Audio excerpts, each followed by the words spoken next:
Every once in a while, there's something in Minecraft that I see that I'm just like, oh my gosh, I forgot that you could even do that. So this is a video all about things that I didn't even realize you could do in Minecraft. Before we get started, huge thanks to the YouTube members. You guys support the channel directly. You guys are awesome. You rock. You bedrock. If you want to find out more, click the join button. You can get access to my Minecraft survival multiplayer server if you do that. If you can't do that, just subscribe and like the video. Thanks.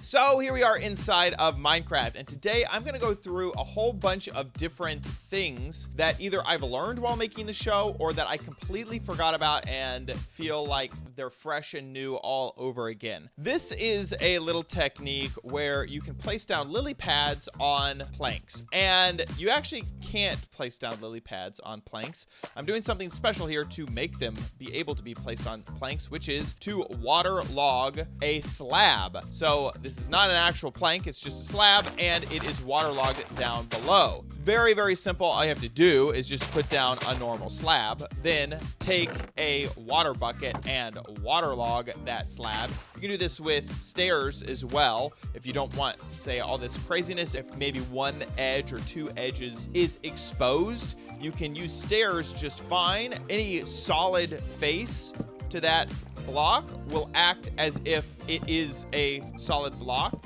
So right here, the stairs are upside down, like that. We're here, like that. And they are stopping the water from flowing towards all of this. So you can actually pull this off. There's only two faces. You can ever get two faces with a stair or a slab if the face doesn't really matter.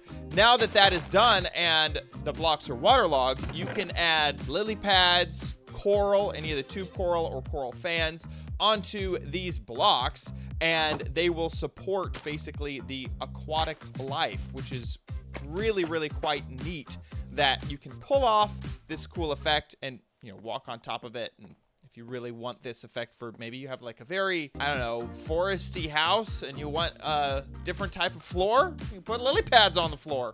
Next, we're way over here to the chickens because they're loud. Why are mobs so loud in Minecraft? Yeah, you can turn them down in your settings, but I want to be able to hear them, but they are still just like cluck, cluck, cluck all the time. So this is something about chickens that was a little surprising to me, but I never thought about it. Obviously, with chickens, you can breed them and attract them with seeds. So this is wheat seeds. You get wheat seeds just from breaking normal grass, and you can breed up 2 chickens. Everybody kind of knows about that already. What is surprising to me is that that not only works with wheat seeds, but with pumpkin seeds, and even with beetroot seeds. Every type of seed in the game will work to breed and attract chickens. I never thought about it. Also, beetroot seeds and melon seeds and pumpkin seeds, they seem a little bit more rare than the other just plain old wheat seeds. So I guess I never even tried it. Like, why would I want to give up my fancy seeds? I can get rid of these wheat seeds. And by just doing a quick search in the creative inventory, you can see every type of seed, like I just mentioned. Now, it's been mentioned in the past that you can actually use nether wart, but that is no longer the case. And these guys have been bred recently, so I'll breed up a brand new 2. Nether wart can be used to breed these guys. That was an old feature of the game, no longer around anymore.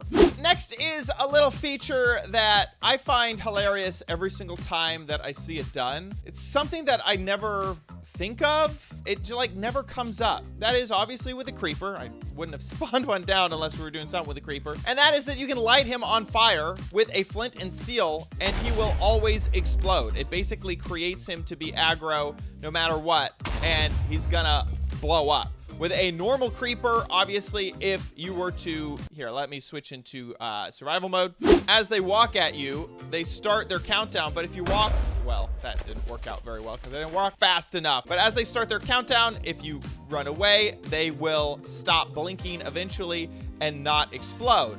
But even if you run away and you light them on fire with flint and steel, they will. No matter what, it doesn't matter if you're close to them or far away from them, they're going to explode once you light their fuse with flint and steel. Now, what is really interesting to me is that if you put down a creeper and then hit him with a bow that has the flame enchantment on it, this will not catch him on fire. I mean, it will catch him on fire. What I mean is it will not start the countdown fuse for his explosion. For reference, if you do that with TNT, it will light on and eventually explode.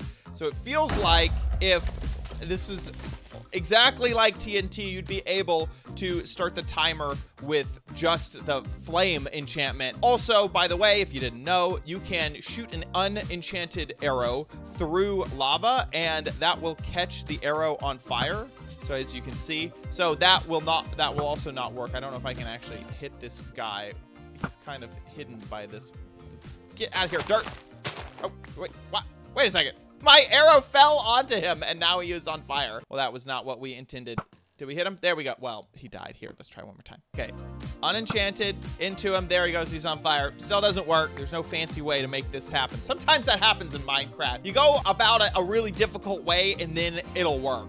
This might be way too dark for anyone to see, but that is because I am trying to demonstrate the lighting properties of redstone. So redstone, whenever you walk on top of it, will activate and give off a little bit of light, which is really kind of an interesting effect. You maybe not even notice it all that often because if you're normally caving, you're probably lighting up enough to never ever notice the fact that your redstone is giving off enough light. Your torch is probably giving off more light than the redstone, so it doesn't actually ever really affect your light level. But what's kind of cool is that this can be used in different applications like some type of observer. But if for some reason you don't want to activate the redstone, and here's the actual tip, I was just giving you a little bit of knowledge right before we got to the actual explanation. If we hold down shift and walk over this redstone, it doesn't activate. It does not activate at all. I'm gonna unshift and then it activates, and I'll hold down shift next to this other one.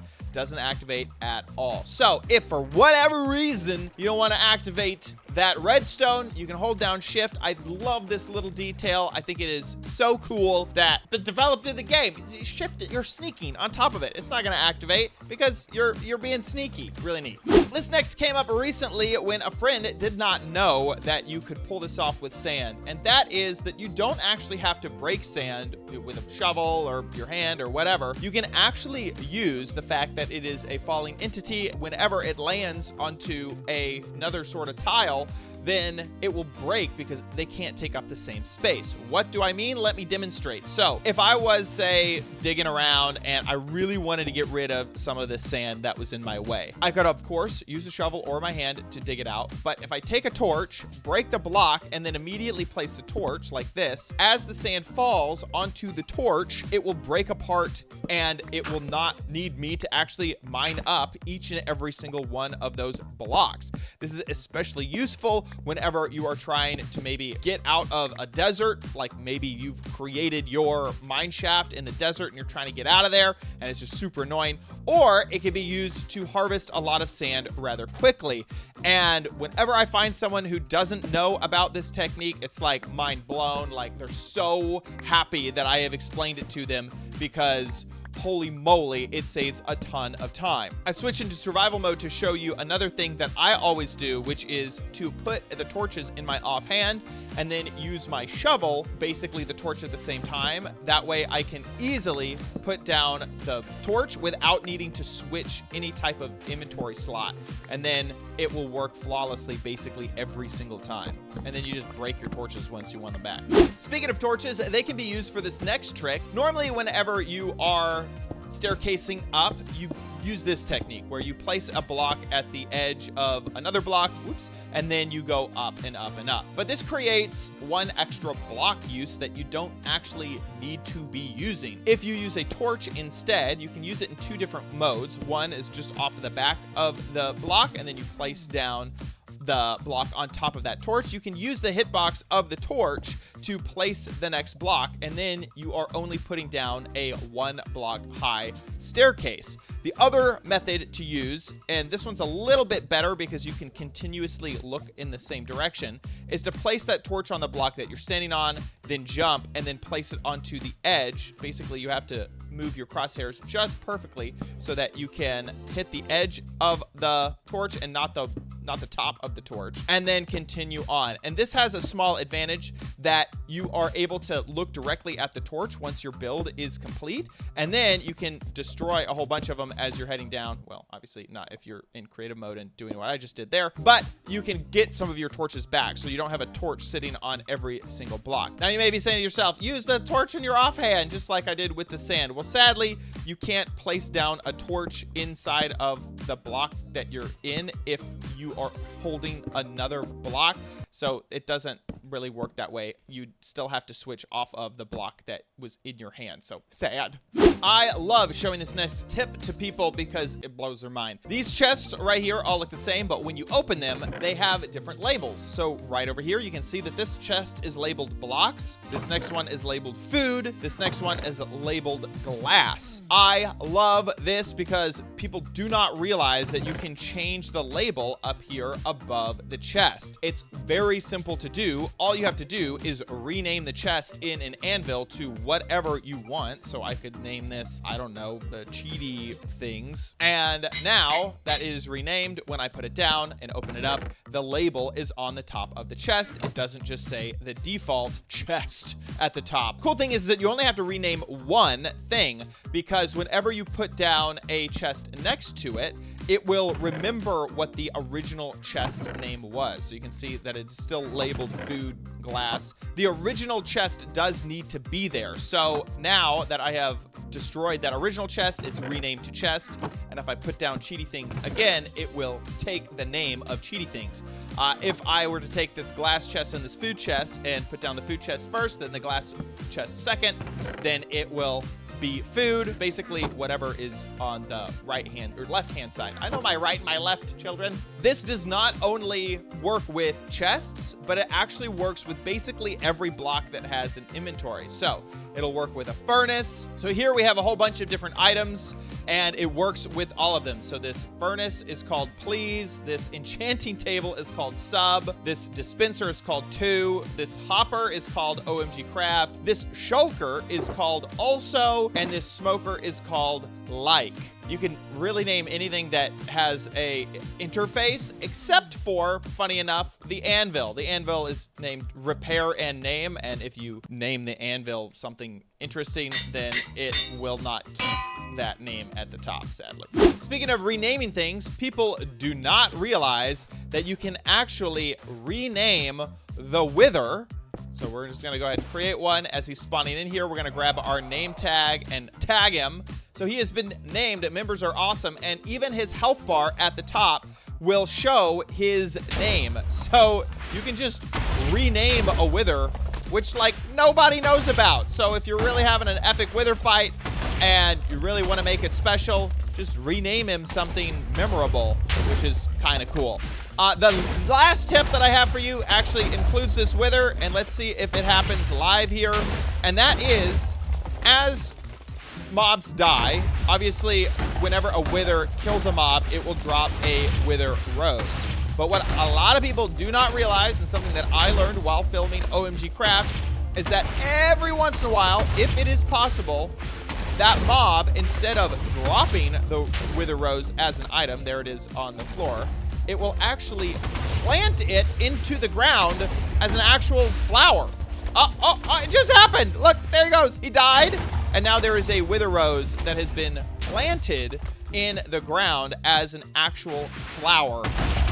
I think that is so cool. I do think that the flower needs to be able to be put into whatever it is. So like you can't plant a wither rose onto gravel, so it's not going to work there. You can plant a wither rose onto dirt or the grass, but it won't be on a normal, like say stone or something like that. And most people will go and fight a wither either underground or in the end or something like that, so they never realize that this happens. That about wraps it up for my list of things that I forgot, I learned, and I know about everything in Minecraft Java Edition. I kind of did this with the Bedrock Edition earlier, so this is my part 2 where we talk about Java Edition things. Thanks so much for watching this episode of OMG Craft. If you enjoyed it, please give this video a big ol' thumbs up. Also, make sure you subscribe to the channel. Thank you so much for the 1 million subs. You guys rock. Thank you once again to YouTube members, if I haven't thanked them enough already in this video. You guys are awesome. Thank you so much, and I'll see you in the next video. Bye!